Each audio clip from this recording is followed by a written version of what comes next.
सनातन संस्कृति में नवरात्र मां शक्ति की उपासना का पवित्र पर्व है। पितृपक्ष के बाद शारदीय नवरात्रि का आरंभ होता है। आश्विन माह में शुक्ल पक्ष की प्रतिपदा तिथि से नवरात्रि की शुरुआत होती है। आज के वीडियो में आप जानेंगे कि साल 2024 में शारदीय नवरात्रि कब से शुरू हो रही है और कब तक समाप्त होगी तथा अष्टमी, नवमी एवं विजयादशमी किस दिन है।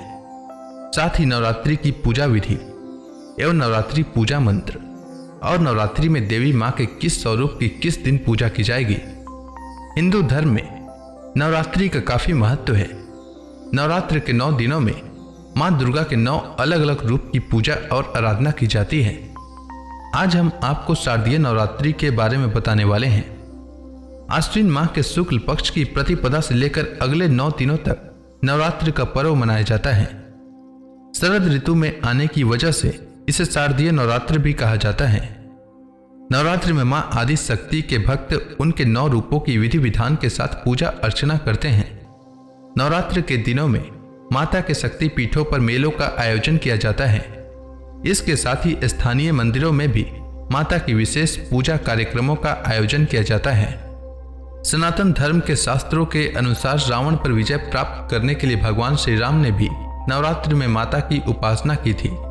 इसके साथ ही अलग अलग राज्यों में इसे लेकर अलग अलग लोक कथाएं प्रचलित हैं। शारदीय नवरात्र का आरंभ इस बार 3 अक्टूबर से हो रहा है और समापन 12 अक्टूबर को दशहरे के साथ हो जाएगा। 11 अक्टूबर को नवमी की पूजा होगी और अष्टमी की पूजा 10 अक्टूबर एवं 11 अक्टूबर दोनों दिन होगी। अधिकांश जगहों पर 11 अक्टूबर को होगी। कलश विसर्जन 12 अक्टूबर को किया जाएगा।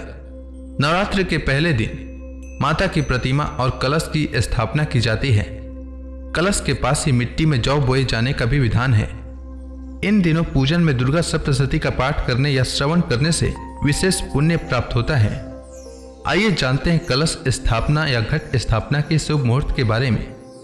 आश्विन माह के शुक्ल पक्ष की प्रतिपदा तिथि का प्रारंभ 3 अक्टूबर को रात 12:18 से होगा और प्रतिपदा तिथि की समाप्ति 4 अक्टूबर को रात 2:58 तक होगा।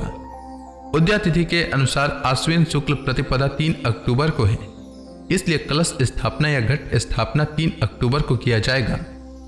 3 अक्टूबर को घट स्थापना मुहूर्त सुबह 6:15 से सुबह 7:22 तक रहेगा और घट स्थापना अभिजीत मुहूर्त सुबह 11:46 से दोपहर 12:23 तक रहेगा।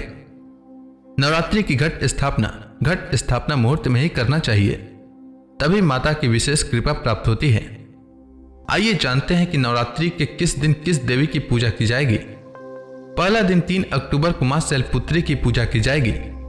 दूसरा दिन 4 अक्टूबर को मां ब्रह्मचारिणी की। तीसरा दिन 5 अक्टूबर को मां चंद्रघंटा की। चौथा दिन 6 अक्टूबर मां कुष्मांडा की। पांचवा दिन 7 अक्टूबर मां स्कंद माता की पूजा होगी। छठा दिन 8 अक्टूबर को मां कात्यायनी की। सातवां दिन 9 अक्टूबर को मां कालरात्रि की। आठवां दिन 10 अक्टूबर को दुर्गा अष्टमी मां महागौरी की पूजा की जाएगी। नौवां दिन 11 अक्टूबर को दुर्गा अष्टमी मां महागौरी और दुर्गा नवमी मां सिद्धिदात्री की पूजा की जाएगी। ध्यान दें, इस बार अधिकांश जगहों पर दुर्गा अष्टमी और दुर्गा नवमी की पूजा 11 अक्टूबर को ही किया जाएगा और कलश विसर्जन का शुभ मुहूर्त 12 अक्टूबर को दोपहर 1:17 से दोपहर 3:35 तक रहेगा। अब आइए जानते हैं नवरात्रि पूजा विधि के बारे में। नवरात्रि पूजा में सुबह उठकर स्नान करें, फिर पूजा के स्थान पर गंगा जल डालकर उसकी शुद्धि कर लें। घर के मंदिर में दीपक प्रज्वलित करें। मां दुर्गा का शुद्ध जल से अभिषेक करें।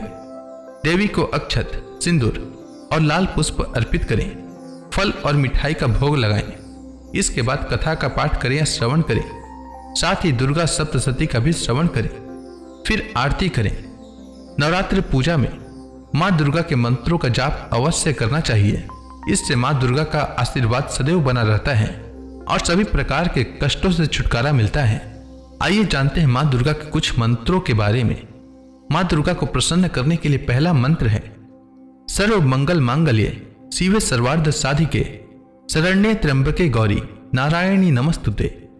दूसरा मंत्र है ओम जयंती मंगला काली भद्र काली कपालिनी दुर्गा क्षमा शिवा धात्री स्वाहा स्वधा नमस्तुते। तीसरा मंत्र है या देवी सर्वभूतेषु शक्ति रूपेण संस्थिता नमस्तस्यै नमस्तस्यै नमस्तस्यै नमो नमः। और चौथा मंत्र है ओम एम ह्रीम क्लीम चामुंडाय विच्चे। उम्मीद है आपको शारदीय नवरात्रि से जुड़ी जानकारी अच्छी लगी होगी। अगर आपको यह वीडियो अच्छी लगी हो तो इस वीडियो को लाइक करें, साथ ही कमेंट सेक्शन में जय माता दी लिखना न भूलें। धन्यवाद।